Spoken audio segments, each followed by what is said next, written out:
জুলাই অভ্যুত্থানের বছরে বাংলাদেশ জাতীয়তাবাদী দল বিএনপির আয়ে বড় ধরনের পরিবর্তন দেখা গেছে। এই আয় বহু বছরের মধ্যে শীর্ষ।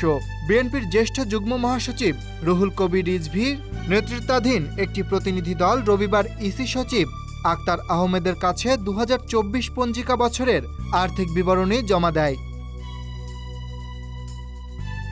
রিজভী যে তথ্য দিয়েছেন তাতে ২০২৪ সালে বিএনপির আয় বেড়েছে ১৫,৬৫,৯৪,৮৪২ টাকা, যা আগের বছরের চেয়ে ৪১% বেশি।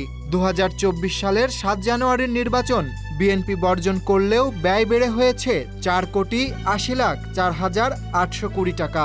দলের হিসাবে জমা আছে ১০,৮৫,৯০,০১৯ টাকা। এর আগে ২০২৩ সালে বিএনপি আয় দেখিয়েছিল ১,১০,৮০,১৫১ টাকা। ব্যয় হয়েছিল ৩,৬৫,২৩,৯৭০ টাকা। এক প্রশ্নের জবাবে রিজভী জানান, সদস্যদের মাসিক চাঁদা, বই পুস্তক বিক্রি, ব্যাংক সুদ ও এককালীন অনুদান থেকে আয় হয়েছে।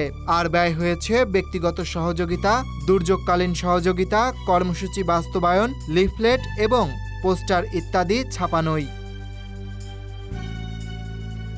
তিনি আরও বলেন, শেখ হাসিনার পদলেহী প্রতিষ্ঠানে পরিণত হয়েছিল নির্বাচন কমিশন। বর্তমান নির্বাচন কমিশনের প্রতি প্রত্যাশা তারা দায়িত্বশীল ভূমিকা রাখবে, অবাধ, সুষ্ঠু ও অন্তর্ভুক্তিমূলক নির্বাচনের পরিবেশ তৈরি করবে। নির্বাচন নিয়ে যে কোনো ষড়যন্ত্র প্রতিহত করবে ইসি। আস্থার প্রতিষ্ঠান হবে নির্বাচন কমিশন। বিএনপি এটি প্রত্যাশা করে। গত ৭ জুলাই ইসির সিনিয়র সচিব আক্তার আহমেদ বলেছেন, নিবন্ধিত দলগুলোকে আয় ব্যয়ের হিসাব চেয়ে চিঠি দেওয়া হয়েছে, তবে আওয়ামী লীগের নিবন্ধন স্থগিত থাকায় তাদের চিঠি দেওয়া হয়নি। গণপ্রতিনিধিত্ব আদেশ অনুযায়ী প্রতি বছর ৩১ জুলাইয়ের মধ্যে আগের পঞ্জিকা বছরের আয় ব্যয়ের হিসাব দলগুলোকে নির্বাচন কমিশনে জমা দিতে হয়। গণপ্রতিনিধিত্ব অধ্যাদেশ অনুযায়ী পরপর ৩ বছর দলের আয় ব্যয়ের হিসাব জমা না দিলে সংশ্লিষ্ট দলের নিবন্ধন বাতিলের বিধান রয়েছে।